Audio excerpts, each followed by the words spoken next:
That's the update.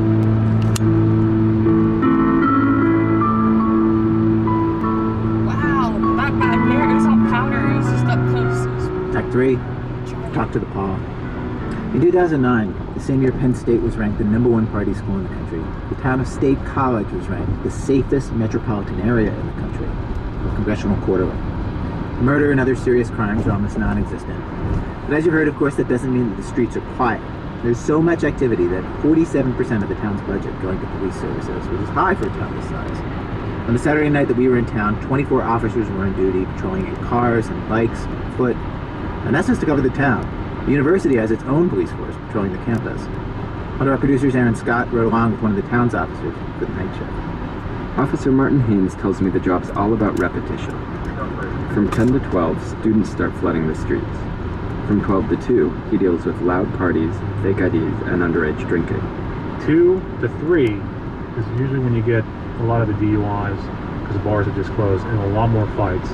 Then 3 on is, I always say it's our victim hour. It's when we go to the hospital a lot of times. And usually 4 after is when we get our drunk kid in the house. Drunk kid in the house, that's what you heard about earlier on the show, where some drunken student stumbles into, if not breaks into, a stranger's house. Center County 361. Okay. Arrests for public drunkenness and underage drinking have increased 5% this fall.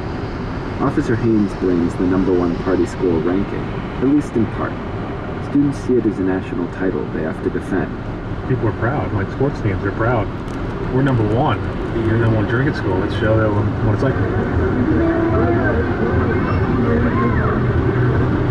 So it's 12:30, and the bouncer outside Indigo, the town's biggest dance club, flags us down. He says a guy tried to pass off a license that wasn't his, and then fled into a hotel 2 doors down. As soon as you pulled up, you took off. The bouncer leads us into the hotel, and up the stairs to a bar. He checks the bathroom and says the guy's inside. We all go in, and find him standing alone at a urinal. Can I yell you? Why are you trying to pass off somebody else's ID? One ID. You saying this gentleman's lying? Yeah. Okay. One, 2 of these. If you do me a favor, put your hands behind your back, you're going to place under arrest, okay? Are you serious? I'm dead serious. Officer Haynes is generally pretty nice to the students, but because the kid ran and is now lying, he's switched over to hard-ass cop. Let's go. Okay. For what reason? I'm sending a fake ID. Now you're lying to me. Officer Haynes takes him out of the hotel and puts him in the car. Then, because the cop car sometimes riles up the crowd in front of the club, Officer Haynes drives down the block and pulls into a parking lot to write up the guy. I'll call him Nick. He's skinny, clean-cut, and despite his initial denial, he caves quickly and cooperates. You're not a student at all? I'm visiting my cousin. You're visiting your cousin. Where's he at? She is out of the mountain. In the middle of writing the citation, Officer Haynes looks up and stops. The guy right there? Oh, wait a second. A guy in a hoodie just walked into a parking lot on the other side of the alley. So you're right here. In about 2 seconds, someone's going to pee in public. Officer Haynes has been at this for 3.5 years. He knows where the drunk kids go to pee, where they'll run if they think he's chasing them, the tricks they'll use to hide their open containers. He's like a biologist who's cataloged this species' full range of behavior. And it's an oddly biological job. His arrests revolve around alcohol going into the body, alcohol's effects on the body, and the resulting liquids coming out. With Nick in the back of the car, we drive down the alley and pull into a parking lot on the other side. In the back corner is a large green generator. We get out of the car, and sure enough, as we approach, a splashing sound. And then Officer Haynes pulls a hunched student from behind the generator. He tells the public urinator to sit by the wall while he returns to the car to finish Nick's paperwork. Since Nick is only 1 month shy of 21 and cooperative, Officer Haynes says he'll change the charge to disorderly conduct, which means Nick won't lose his license but will still have to pay a fine. Do you know how much the fine will be or no? It's set by the judge. but it's between $25 to $300. Can you put any input in there? I can. Like we go just 25 only? Well, that's going to have to take place at the court. Good word. Please. I'm on a budget. All right, man. I get that ID back? No, you can't. As Nick leaves, he tries to shake hands. Thank you very much, sir. I know. Take it easy. All right. All right. Did you use the bathroom up there, and did you wash your hands? I'm just gonna wash my hands. First, I was faking going to pee. Sorry about that. Haynes tells me avoiding questionable handshakes is a regular hazard of the job. The public urinator also offered his. I'm sorry, but if you were just caught urinating, I'm not shaking your hands. I think I scared him enough that he splashed himself and probably splashed his hand. There's a bottle of Purell in the driver's door compartment, but not everyone he deals with is so civil. Maybe it's because they're drunk, but you know that deferential respect and anxiety most people feel when dealing with cops?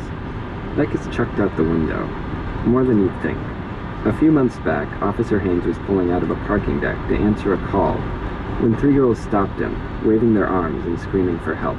And I said, well, do you need help or something? Is anything going on? They said, we need a ride. Can you give us a ride? I said, no, I'm not a taxi. I can't give you a ride. You need to call a taxi cab.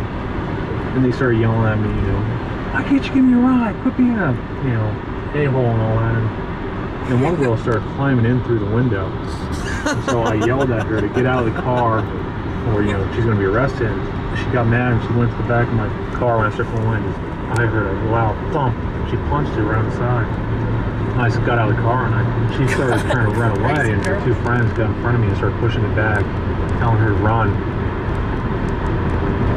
Center County 3261. 10-8. By 4 a.m., the streets are empty. All in all, State College Police issued 80 citations this weekend, including 17 for underage drinking. Not many, if you consider there were tens of thousands of underage students drinking in Penn State. Officer Haynes told me he only goes after underage drinkers if they give him a reason, like fighting, carrying an open container, or being just sloppy drunk. For football weekend, it was pretty slow, which Officer Haynes chalks up to the team's relatively poor showing this fall. His job ebbs and flows with the success of the Nittany Lions, which puts him, as an alum and a fan, in an awkward position. He used to root for a national championship. Now, he prefers a one-loss team. He says it keeps the streets quieter. I think it's crazy that those girls were like, Aaron Scott. Let me in the fucking car. run!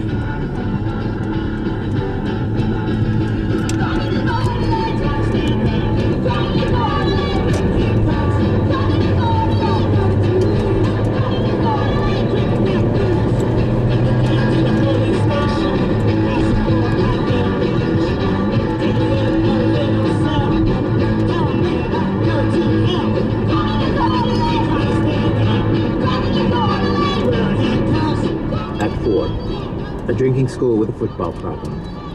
The big reason anybody worries about all the drinking in Penn State, of course, is that it's dangerous. Every year, 1,700 college students across the country die of alcohol-related injuries.